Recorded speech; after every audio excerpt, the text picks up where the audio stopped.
வணக்கம் பக்தி vibes channel நேர்களே, நான் உங்கள் அன்பான சயின்டிபிக் வேதிக் அஸ்ட்ராலஜர் அஸ்ட்ரோ அரஞ்சி பேசுகிறேன். இந்த வீடியோவில் நம்ம என்ன பார்க்க போறோம்னா 2026 ஜூன் மாதம் நடக்கக்கூடிய குரு பெயர்ச்சி மகர ராசிக்கு எத்தகைய ஒரு பலாபலன்கள் நிறைந்த அடுத்த 13 மாதங்கள், அதாவது ஜூன் 2026 ஜூன் 2027 வரைக்கும் இருக்கக்கூடிய காலகட்டம் மகர ராசிக்கு குரு பெயர்ச்சியால் எந்த ஒரு பலாபலன்கள் இருக்கு, எது மாதிரி விஷயங்கள் காத்திருக்கிறது, எது மாதிரி பலாபலன்கள், எது மாதிரி வாழ்க்கை சம்பவங்கள் நம்ம எதிர்பார்க்கலாம் அப்படிங்கிறது மகர ராசிக்கு சயின்டிபிக் வேதிக் அஸ்ட்ராலஜி முறையில் எந்த விதத்தையும் மிகைப்படுத்தாமல், மூட நம்பிக்கைக்குள்ள போகாமல், பரிகாரங்களுக்கு போகாமல், உள்ளது உள்ளவாறு ஒரு கிரகம் ஒரு இடத்துல சஞ்சரிக்கும் பொழுது கர்மாவின் அடிப்படையில், அந்த இந்திய வேத ஜோதிட அடிப்படையிலான ஒளி தத்துவ பிரகாரம் எப்படி நம்மளுடைய கர்மா செயல்படுகிறது, எந்த மாதிரி ஒரு தாக்கத்தை அந்தந்த ராசிக்கு அந்தந்த கிரகங்கள் கொடுக்கிறார். குறிப்பா குரு மாறுவதனால், குரு கடகத்தில் இருக்கக்கூடிய குரு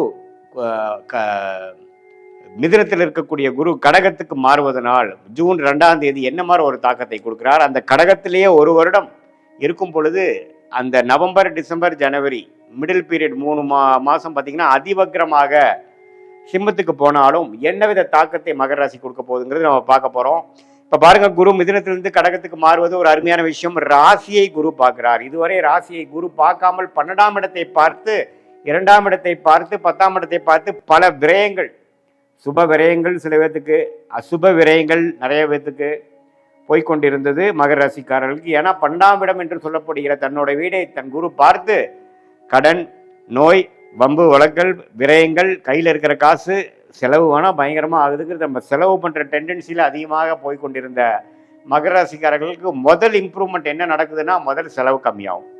முதல் தேவையற்ற செயல்பாடுகள், அதாவது மாணவர்களாக இருந்தாலும் சரி, இளம் வயதினராக இருந்தாலும் சரி, தேவையற்ற ஒரு நடவடிக்கைகள், தேவையற்ற செயல் விஷயங்கள்லாம் கொஞ்சம் ஸ்டாப் ஆகி நம்ம என்ன பண்ணிகிட்டு இருக்கோம், இப்போ என்ன பண்ணுனா நம்மளோட குறிக்கோள் அடைய முடியும், நம்ம ஏன் இப்படி நமக்கு எதுவுமே மிஞ்ச மாட்டேங்குது, நம்மளுடைய ப்ரோக்ரஸ் ஏன் நம்ம ஸ்லோவாக இருக்குது அப்படிங்கிறத நீங்களே ரீதிங்க் பண்ணுற மாதிரி ஒரு விஷயத்தை எல்லாமே அசிமுலேட் பண்ணி யோசிக்கக்கூடிய அந்த தருணம் தான் உச்சகுருவின் பார்வை உங்களுடைய மனோகாரகன் என்று சொல்லப்படுகிற ராசியை பார்ப்பது.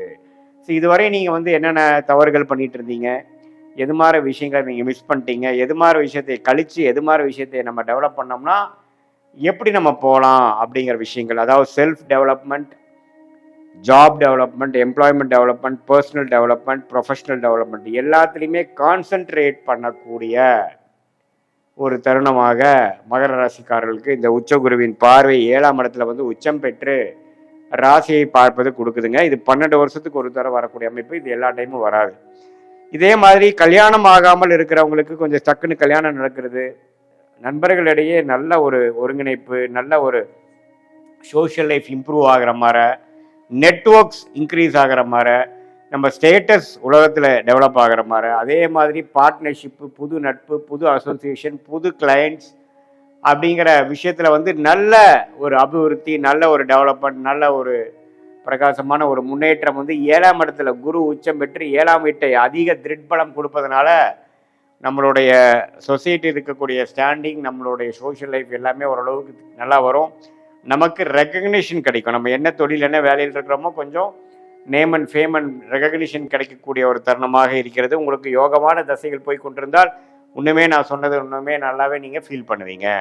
சனி 3ஆம் இடத்துலேருந்து 7 நாள் சனி முடிஞ்சு மகர ராசிக்கு 3ஆம் இடத்துல சனி இருக்கிறார். அதே சமயத்தில் ராகு 2ஆம் இடத்திலும், கேது 8ஆம் இடத்திலும் இருக்கிறார். இத்தகைய ஒரு அமைப்பு பாருங்க. ராசியை குரு பார்க்கறதுனாலும் 2ஆம் இடத்தை ராகு இருக்கிறதுனால சம்டைம்ஸ் அப்ஸ் அண்ட் டவுன்ஸ் ஃபினான்ஸில் இருக்கும். பேச்சில் கொஞ்சம் பார்த்து பேசணும். கோவத்தில் சட்டுன்னு ஏதோ ஒன்று பேசிட்டு அதுக்கப்புறம் அது நம்ம பிரச்சனையாக போய் அதை டீல் பண்ணுற கஷ்டப்பட வேண்டிய அவசியங்கள் உண்டு. அதே சமயத்தில் நம்மளுடைய வருமானம், குடும்ப விஷயத்துலேயும் கொஞ்சம் கேர்ஃபுல்லாக இருக்கணும். ஏன்னா 7ஆம் இடத்துல 2ஆம் இடத்துல இருக்கக்கூடிய ராகு, 8ஆம் இடத்துல இருக்கிற கேது எந்த ஒரு சுப பார்வை இல்லாமல் இப்படி இருக்கும் பொழுது என்னதான் நமக்கு மனசில் உற்சாகம் அடைந்து நம்ம கொஞ்சம் ஒழுக்கமாகி பழைய விஷயங்களை கழித்து புதிய ஒரு விஷயத்துக்குள்ள நம்ம போனாலும் ஃபினான்ஸ் இம்ப்ரூவ் ஆகிறதுக்கு இந்த செப்டம்பர் மாதம் ஆகும். ஏன்னா செப்டம்பருக்கு அப்புறம் தான் ராகு பயிற்சி ஆகி ராகு 2ஆம் இடத்துலேருந்து விலகிறார்.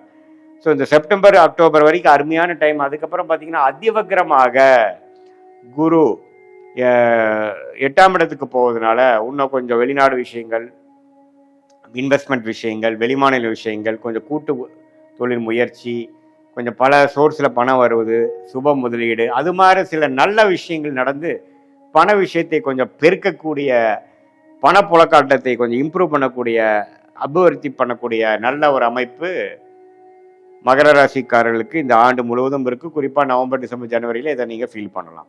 அடுத்த வருஷம் ஜூன் மாதம் வரைக்குமே குரு கடகத்திலேயே இருந்து ராசியை பார்ப்பதனால் மனம் உற்சாகமடையும்.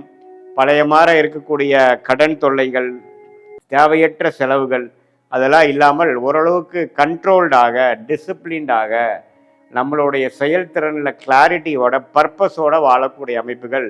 மாணவர்கள் நல்லா சிரத்தையாக படிக்கிறது, குறிக்கோளோட செயல்படுறது, இளம் வயதினர் பார்த்திங்கன்னா நல்லா படித்து முடிச்சதுக்கு அதுக்கேற்ற மாதிரி வேலை தேடி வேலை வாங்குறது.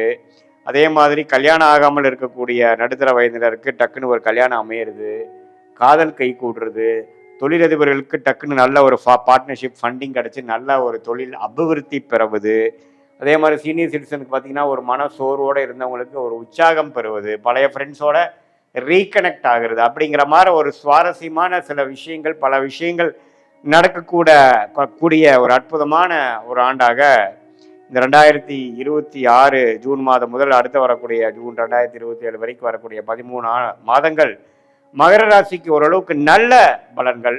மனம் உற்சாகம், ஒழுக்கம், தைரியம், நெகட்டிவான எண்ணங்கள்லாம் போய், லேசினஸ், சோம்பேறித்தனம் போய் கொஞ்சம் உற்சாகம் அடைகிறது, கெட்ட பழக்கங்கள் நம்மளை விட்டு விலகி கொஞ்சம் உடம்பு ஓரளவுக்கு ரெடி ஆகுறது, மனசு ரெடி ஆகுறது, நல்லவர்களோட பழக்கங்கள் அதிகமாக வர்றது, தீயவர்கள் பழக்கம் கம்மியாகிறது. இது மாதிரி பல விஷயங்கள் வந்து இந்த ஜென்மசனியில் 2020, 21, 22 வந்து கொஞ்சம் தவறான பாதையில் போன இளம் வயதியர்கள் எல்லாமே ஓரளவுக்கு ஒழுக்க பாதைக்குள்ளே வந்து இனிமேல் வந்து ஒழுக்கம்னா என்ன, வாழ்க்கைனா என்ன, நண்பர்கள்னா என்ன, பெற்றோர்கள்னா என்ன அப்படிங்கிற மாதிரி நல்ல விஷயங்கள் புரிதலோட, நல்ல மெச்சூரிட்டியோட வாழக்கூடிய ஒரு வாழ்க்கைக்கு வேணுங்கிற அடித்தளத்தை கொடுக்கக்கூடிய ஒரு அற்புதமான ஒரு ஆண்டாக இந்த குரு பயிற்சி 2026 ஜூனுக்கு மேலே வரக்கூடியது மகர ராசிக்கு கொடுக்குதுங்க. இது பொதுவான பலனை தவிர உங்களுடைய பிறந்த தேதி, பிறந்த நேரம், பிறந்த ஊரை வைத்து வரக்கூடிய திருக்கணித பஞ்சாங்கத்தில் நம்மளுடைய ஜாதகத்தை போட்டு